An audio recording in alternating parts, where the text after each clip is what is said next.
I don't know anything about this one, but I do love quick looks. I love quick looks. They are my favorite. You are a YouTube creator. What? So relatable.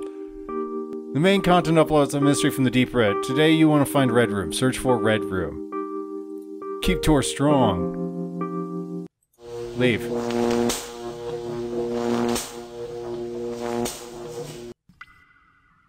I tried to leave the Red Room and I was brought into the Red Room. It's red because of all the blood on my eyeballs. The motion blur is a little on the extreme side. Alright, I have... Here we go. Is this a door? Yes, it is. Oh my god, it's a scary mannequin. What's with your face, mate? Your face is a little on the skewed side.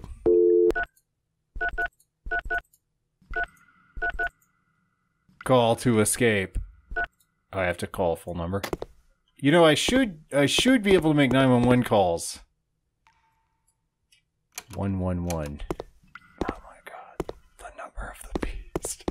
The number of the beast. Oh no! What happened just now? The mannequins moved! There was no— oh my god! A full scare cord! It's still going! That's brilliant. Oh man. Oh, right. It's an absolute PT too. Oh! Oh my god, I love it.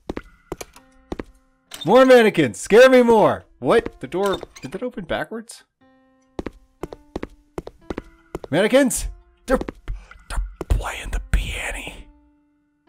They're playing a piano. Play Back in Black on the piano. Wool. That was a scary piano situation. Ah, the things attached to my head. Oh no. Oh no. Oh no. Someone spilled jam all over this corridor. It's floating an inch above the texture. Ah! Ha! Am I supposed to be collecting numbers? I have the power to control electricity. Oh, did that kill the music? That's brilliant.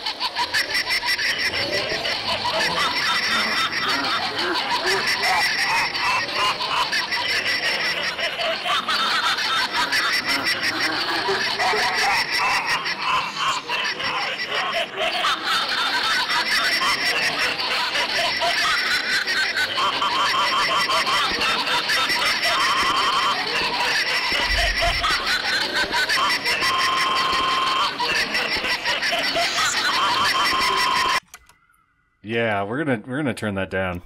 I wasn't saying anything. That was a fever dream. A hilarious fever dream. But if I got the biggest, stupidest smile on my face right now.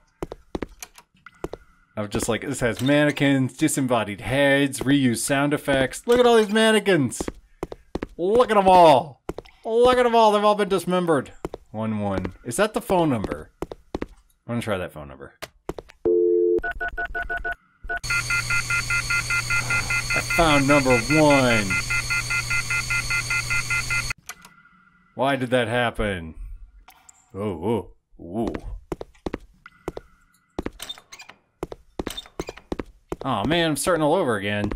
Oh man. Oh man. So that just kills me then.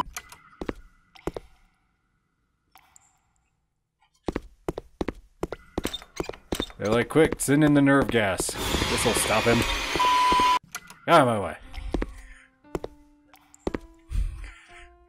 I don't have time for your mannequin shenanigans. They're like, wait, we're playing music. I don't fucking care!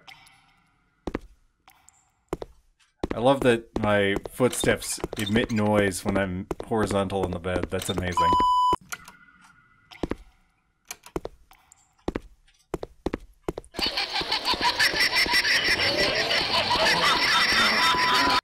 Because of the fact that they can't impede me in any way, they become less terrifying. Oh gosh. Oh.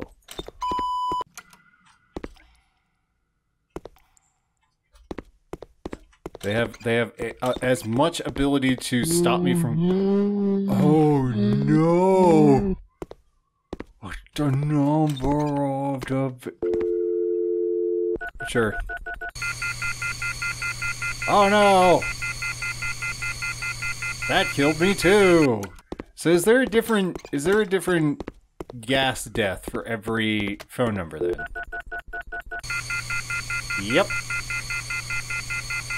That's your achievements? Those are your achievements. That is absurd, sir. That is absurd and silly. I guess we're just gonna run this through. Try to find Cheong's letter. Wherever could it be? Oh, is it in this object that I can just walk through? Could it be here? How about here? Jump scare. Oh my god.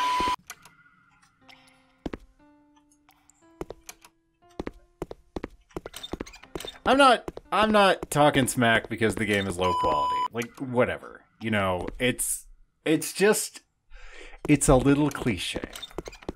And I suppose that as a content creator, I can't really speak to not using cliches. I've used cliches before. It's not an illegal thing to do. It's just a little on the nose is all. It's just a smooch on the nose. Maybe it's a bias been passed through the red room so far. I never touched the electricity. Don't turn off light. But I did that.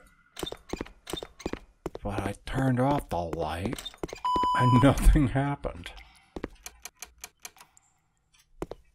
Like, if you're gonna ape PT, you really need to bring your A game when it comes to this sort of experience. That is not your A game.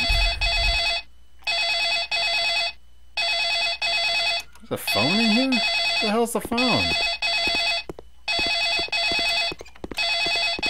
Oh, is that ringing? Yellow. It's still super loud. It is? I guess I'll just drop it down to here.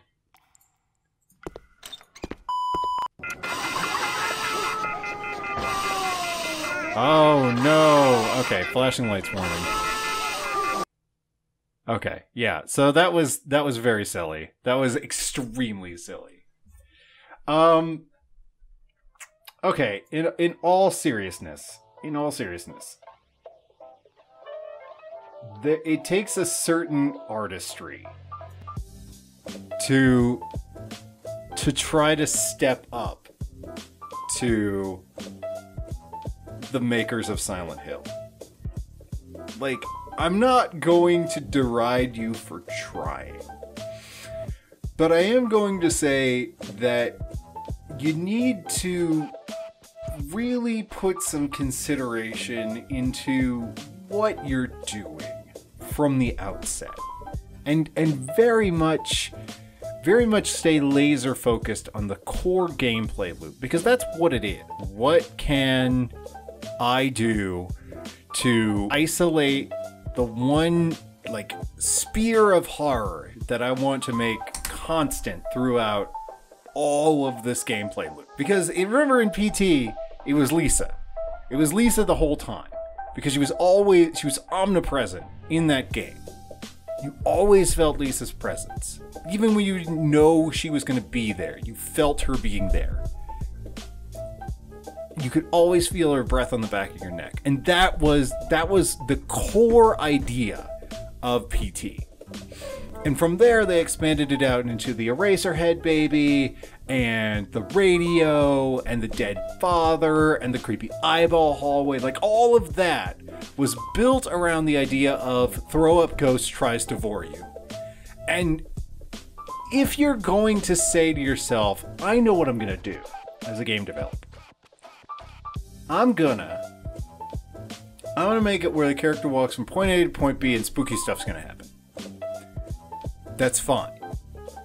Just really make your core idea rock solid and build off of that. Like this game, I'm not criticizing as in saying like I think this is a terrible game or I think this is an amazing game. I think this is a game that was spread far too thin. There was keeping on the electricity, there was keeping the lights on, there was mannequins floating around and being spooky, there was the whole you're a YouTuber that never came back.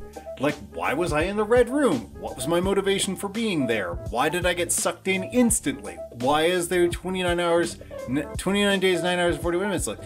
Like, you're not just aping PT, you're also aping the story of Welcome to the Game. And like, that's fine. If you want to say, I want to make a scary PT experience about someone getting sucked into the plot of the deep web, that's fine. That's cool. But don't spread yourself so thin as to just sort of grab ass a bunch of random horror things. You've got spooky letters, you got creepy mannequins, you got red lights, you got flashing lights. Like, first off, flashing lights, don't do flashing lights. Please God, don't do flashing lights.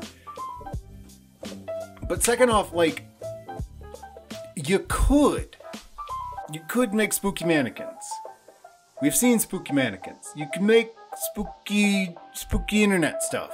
We've seen spooky internet stuff. You can do crazy loud noises. That's all part of an experience, but it was never holistically tied together.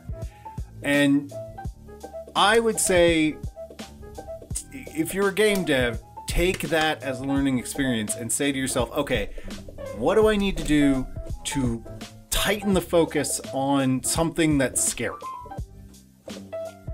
And that's what I have to say about that, is don't lose sight of your central concept. Because if you do, you're going to absolutely spread yourself too thin and nothing's ever actually going to get done. And your player is not going to be engaged. And there are good games out there that you can really pick that up from that aren't just horror. Like Octodad is an amazing example of, here's a core concept, let's play with this space. Maximum Action is another great example. Literally, Maximum Action just exists to, you got guns, shoot dudes in the most action-y way possible. That's it. And it's the same, that's the same with Super Hot. Time moves only when you move. Just stay true to your original vision. You can evolve it, but don't broaden yourself out beyond your capability as a designer. Okay? I'm glad we had this talk. You can find more information about the games that I played in this video in the description below. If you enjoyed this, and you want to get more great content like this every single day of the week, make sure to follow me on Twitch and subscribe to me on YouTube. Hit that bell to be notified as soon as new videos come up. You can find me on social media, and if you're somebody who's a Red Room stan and you wanna just tear into me, hit me up on Twitter, hit me up on Mastodon. I'd love to hear what you have to say. You can find me on Twitter and Mastodon at SiegeAndrew, on Facebook.com/S15Studios, and my personal website S15Studios.squarespace.com. You can, if you really enjoyed this and you want to help me out, get cool benefits like getting videos a week early and getting early access and getting access to our private Discord server, please do consider supporting me on patreon.com/S15Studios. I want to thank all my patrons, including my current accredited patron, Corey Goodwin. So thank you to them, and thank you to you for watching. And thank you for listening to me ramble about game design. I'm sure that this will not be the last time. So I will see you next time.